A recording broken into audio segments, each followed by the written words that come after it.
లడ్డు ఎంత సైజు ఉండాలో ఆ సైజు ఉండేది కాదు. పొరపాటున ఎవడైనా అడిగాడా అంటే మీకు తెలియదమ్మా, తిరుమలలో కూడా ఒక జైలు ఉంటుంది, అది మనకి ఎవరికి కనపడదు. ఆడకెళ్ళి కుక్కను కొట్టిన కొడతారు. ఎవ్వరు ఏది అడిగినా సరే ఇమ్మీడియట్లీ వాళ్ళ కస్టమర్ కాలనీ వెళ్ళిపోద్ది. ఎక్కడ లడ్డు అడిగాడు సార్, ఎక్కడ అన్నం బాగాలేదన్నాడు సార్, కొండ మీద అది లేదన్నాడు సార్, ఇది లేదన్నాడు సార్ అంటే కుక్కను కొట్టిన కొడతారని చాలామంది కూడా యూట్యూబ్లో కూడా వాళ్ళ ప్రైవేట్ ఛానల్లో పెడితే చిన్న చిన్న యూట్యూబ్ ఛానల్లో కూడా కోట్ల మంది చూశారు తిరుమలలో ఇలా ఉంటుందా అని. ఒక రాష్ట్రం, 2 రాష్ట్రాలు, 3 రాష్ట్రాలు, అన్ని రాష్ట్రాల్లో కూడా దీని మీద గొడవ జరిగింది.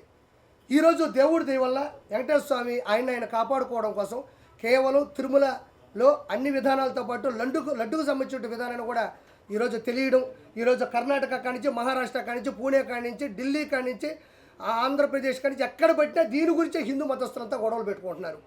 కేవలం ఏంటంటే ఆయన క్రిస్టియనిజం బతకాలా, 7 కొండల మీద వెంకటేశ్వర స్వామి ఉండకూడదు, ఇదేదో భలే ఉంది. క్రిస్టియనిజంను పెంచాలంటే 7 కొండల మీద మన దేవుడిని కూడా ఈ మధ్యన చూస్తున్నారు మీరు. హిందువులు దేవాలయాల్లాగే దేవాలయాల్లో జీసస్ను పెట్టడం, ఆయన మీద శ్లోకాలు రాయడం, పాటలు పాడడం, కోలాటాలు చేయడం చూస్తున్నారు ఈ మధ్యన మీరు. హిందూ దేవాలయాల పోలికతో జీసస్ కూడా అవే చేస్తున్నారు. ఆయన నేను తప్పండంలే. అంటే ఇది ఇంకా పెట్టలేకపోతుంది. హిందువులు చాలా బలంగా ఉన్నారు. మనం కూడా ఏం చేయాలంటే మన దోవలో వస్తున్నారు వాళ్ళు. ఆ తర్వాత రోజా మాట్లాడుతూ మా వాడిపోయిన రోజా, మా సిగ్గులోని రోజా, డబ్బుల కోసం కకృతి పడే రోజా, ఎంతటికైనా దిగజారిపోయే నగిరి రోజా గురించి ఈరోజు మాట్లాడాలా. నిజంగా చెప్తా ఉన్నా, ఒక రోజుకి 75 లక్షల రూపాయలు వైవి సుబ్బారెడ్డి, నగిరి రోజా కలిసి షేర్ చేసుకున్నారు. ఇది వాస్తవమైన పాట. మీరు కూడా షాక్ అవుతారు. 75 లక్షల రూపాయలు తిరుమల తిరుపతి దేవస్థానంకి గూడ్స్ బండి ఒకటి వేసుకెళ్తుంది. నా అంతటి లేదు తాళపాక అన్నమయ్య. ఆయన ఎట్టలేడు కింద నుంచి. మీరు అన్నమయ్య సినిమా చూస్తే నాగార్జున గారి క్యారెక్టర్ అది, తర్వాత రోజా క్యారెక్టర్ అది. వెళ్ళి రోజుకి 75 లక్షల రూపాయల వైవి సుబ్బారెడ్డి, రోజారెడ్డి ఇద్దరు కలిసి పంచుకున్నారు.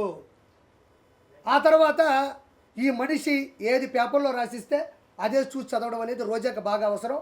నిన్న కూడా మాట్లాడుతూ ఉంది, నేను ఒక తిరుపతి అమ్మాయిగా అనింది. మా అమ్మ వయసు ఉంటుంది ఆవిడకి, మా అమ్మ వయసు రోజాకు ఉంటుంది, తిరుపతి అమ్మాయి అంట. ఇంకా మీకు వయస్సులు కావాలా, నాజూకుతనాలు కావాలా? ఇదేమో కర్మ ఇది. ఇప్పుడు ఒకరిని ఆంటీ అంటాం, ఒకరిని అమ్మాయి అంటాం, ఒకరిని చిన్న పిల్ల అంటాం, ఇంకొకరిని వృద్ధురాలు అంటాం, వృద్ధాప్యం అంటాం, వయసుకు వచ్చింది అంటాం. ఇది మామూలుగా మనం మాట్లాడే మాటలు. ఈవిడ అమ్మాయి అంట. మా అమ్మ వయసు ఉంటుంది 2 సంవత్సరాలు, మా అమ్మ కన్నా పెద్ద ఉంటావు నువ్వు. ఓబరకాయ మొహం వేసుకొని నేను తిరుపతి అమ్మాయిని అంటే, తిరుపతి అమ్మాయి అనేది ఏమన్నా ప్రొఫెషనలా? అది ఏమన్నా కోర్సా? నువ్వు అమ్మాయి అని చెప్పడం వల్ల నువ్వు సంపాదించిన 3,000 కోట్ల రూపాయలు ఏమన్నా నిలవన కనపడకుండా పోతాయా? లేకపోతే ఈరోజు ఇష్యూ వచ్చిన తర్వాత నువ్వు అమ్మాయిని గుర్తుకొచ్చిందా? నువ్వు ఏ రోజైనా ఓకే నగిరి రోజా అమ్మాయి నేను ఒప్పుకుంటున్నా. ఏ రోజైనా నీ అమ్మాయి అనే దాంట్లో ఆడతనం జనాలకు అర్థమైందా? నువ్వు ఆడ మనిషిలా ఏ రోజైనా మాట్లాడినావా? ఒక ఆడ మనిషి ఎలా అనుకోగా ఉండాలో, ఎలా నెమ్మదిగా ఉండాలో, ఎంత స్థిరత్వంగా ఉండాలో, ఎంత నిశ్చలతనంతో ఉండాలో రోజా ఏ రోజైనా ఆంధ్రప్రదేశ్ కానీ ఉభయ రాష్ట్రాల్లో నగిరి కావచ్చు, చంద్రగిరి కావచ్చు, ఎక్కడ నిలబడినా కూడా పవన్ కళ్యాణ్ గారిని పట్టుకొని గాడిద. ఒక ఆడపిల్లకు ఉండేటువంటి అనుకువ నువ్వు ఎవరికైనా ఇన్స్పిరేషన్గా ప్రపంచం. నిన్ను నేను తిట్టిన ప్రతిసారి చూస్తా కింద ఒక్క బ్యాడ్ కామెంట్ నా మీద ఉండదు. ఇది నీ బతుకు. రోజా గురించి విమర్శించిన ప్రతిసారి, రోజాని నేను ఎదిరించిన ప్రతిసారి కోట్ల మంది చూస్తున్నారు. ఎందుకంటే నిన్ను తిట్టడం వాళ్ళకి ఇష్టమేమో, నిన్ను ప్రశ్నించడం వాళ్ళకి ఇష్టమేమో, నిన్ను నిలదీయడం నీకు వాళ్ళకి అంత ప్రేమేమో. మరి నన్ను తిట్టాలగా? ఏమోఆర్పి ఆమెను ఎందుకు తిడతావు? మాకు ఇన్స్పిరేషను, గౌరవనీయులు, మా మాజీ మంత్రివర్యులు, ఆ మనిషి మంచిదని ఒక్కరు కూడా చెప్పరు. హైలైట్ ఏంటంటే మీ ఇంట్లో ఉండేవాళ్ళు కూడా కామెంట్ పెట్టరు కింద. అంటే మీ ఇంట్లో వాళ్ళకి నచ్చక ఒక అమ్మాయి అంటున్నావే, ఒక ఆడతనం ఉందా నీకు? అడవితనం ఉంది నీకు. మృగజాతివి నువ్వు. మృగంలా ప్రవర్తిస్తావు. డబ్బులు అకౌంట్లో పడితే అన్నదమ్ములు అక్కడ ఇక్కడ మోసం చేస్తే వచ్చే డబ్బులతో 3,000 కోట్ల నుంచి 5,000 కోట్లు ఈరోజు సంపాదించింది నగిరి రోజా. ఆ డబ్బులు నగిరికి పెట్టుంటే మహానగరం అయిండేది ఈరోజు. ఎందుకు చేసావు ఈ పద్ధతులు? మళ్ళీ ఇంకో నేను ఈరోజే చెప్తున్నా, ఈ మనిషికి అన్నీ తెలుసు. లడ్డులో ఉండేటువంటి కొవ్వు పదార్థాలకు సంబంధించినటువంటి 15% రోజా తీసుకుంది. ఇది వాస్తవం. వాస్తవం కాకపోతే రోజాని డిబేట్కి రమ్మనండి, లేకపోతే నా ముందుకు వచ్చి మాట్లాడమనండి. నేను చాలాసార్లు చెప్పానన్న, రోజా చేసిన అక్రమాలు చెప్పా. ఎక్కడైనా గుర్తుపెట్టుకోండి, నేను ఇది చెయ్యలేదు అని ఒక స్టేట్మెంట్ ఇచ్చిందా? రోజా ఎక్కడైనా నేను 3,000 కోట్లు సంపాదించలేదు, ఇసుక మాఫియా చేయలేదు, ఎర్రచంద్రం శేషాచలం అడవుల్లో ఎర్రచంద్రం కరుణాకర్ రెడ్డి, వైవి సుబ్బారెడ్డి, ధర్మారెడ్డి, జవహర్ రెడ్డి, జగన్మోహన్ రెడ్డి, వీళ్ళందరూ పెద్దిరెడ్డి రామచంద్రారెడ్డి, మిథున్ రెడ్డి, వీళ్ళందరూ పంచుకుంటుంటే అన్నా నాకు 4 చెట్లు అన్నాను. ఇది కానీ నా 4 దిక్కుల్ని మొక్కే దేవుడు ఆయన, 4 దిక్కులకి మొక్కు ఆయన. అలాంటి వ్యక్తి శేషాచలంలోని ఎర్రచందనం ప్రకృతి వనం, అది ప్రకృతికి సంబంధించినటువంటి సంపద, అది నాకు సంబంధం లేదని రోజా అల్లా. నేను ఈ లెక్కని చెప్తే 5,000 కోట్లు దాటిపోయింది. ఇప్పుడు నేను చెప్పిన లెక్కడైతే ఎర్రచందనం 5,000 కోట్లు దాటిపోయింది.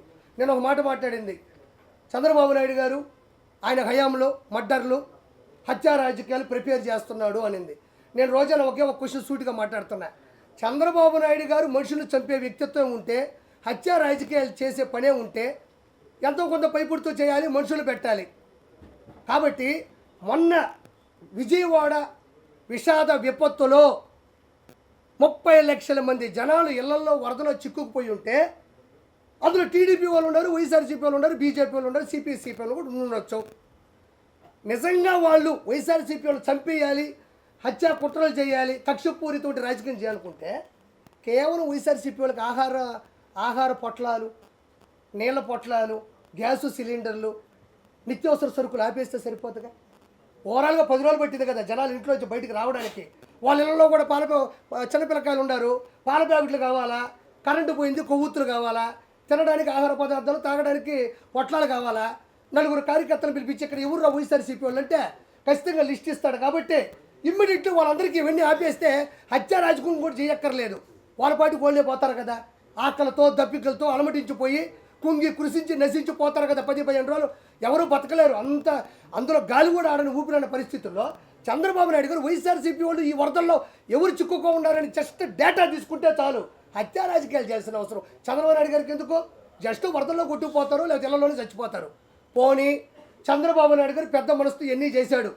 కేవలం రోజా మీరు అంటే నీకు నగిరిలో వరదలు రానక్కర్లే, విజయవాడలో కూడా వరదల్లో వైఎస్ఆర్సీపీ వాళ్ళు చిక్కుకున్నారు కదా. ఒక్క నా బట్టైనా వైఎస్ఆర్సీపీలో కోట్లు సంపాదించిన ఒక్కడైనా నెలలోకి దిగి ఈరోజు రోజా తిరుమల కొండ మీదకి వెళ్తే ఎవరైనా ఆపారా? మొన్నే పోయింది, ఒక వారం క్రితం. ఎవరైనా ఆపారా? అక్కడే ఆపంది, అధికారం వచ్చిన తర్వాత అక్కడే ఆపంది. నువ్వు నీళ్ళలోకి వెళ్ళి ప్రజలకు సేవ చేస్తుంటే ఎవడు ఆపుతాడు నిన్ను ఆపే అంత పరిస్థితి ఎక్కడుంది? ఎవరు పాటికి వాళ్ళు నీళ్ళలో కూర్చొని ఈదుకుంటా 10 మందికి సాయం చేస్తుంటే నువ్వు ఇంకో వైపు పో, వాళ్ళు ఇంకో వైపు పోతారు. ఆహార పొట్లాలు తీసుకోండి. ఎంతసేపు ఎవరైనా చచ్చిపోతే బాగుండు, చంద్రబాబు నాయుడు గారు వాళ్ళకి ఏమీ చేయలేకపోయినాడు. పొరపాటును మనం ఏమన్నా మేలు చేస్తే 10 మంది బతికేస్తే చంద్రబాబు నాయుడు గారు అకౌంట్లోకి వెళ్ళిపోద్దా? లేకపోతే మనం సేవ్ చేస్తే ఇప్పుడు శవాలు దొరకవు. బతికించడానికి సవాల్ ఇచ్చేది చంద్రబాబు నాయుడు గారు అయితే, చచ్చిపోయిన శవాలు నేర్పుకునేది జగన్మోహన్ రెడ్డి, అతని క్యాబినెట్ మినిస్టర్లు, అతని ఎమ్మెల్యేలు. అంటే నేను రోజా గురించి చెప్పేది అదే, సిగ్గులేని రోజా, వాడిపోయిన రోజా, ఓడిపోయిన రోజా,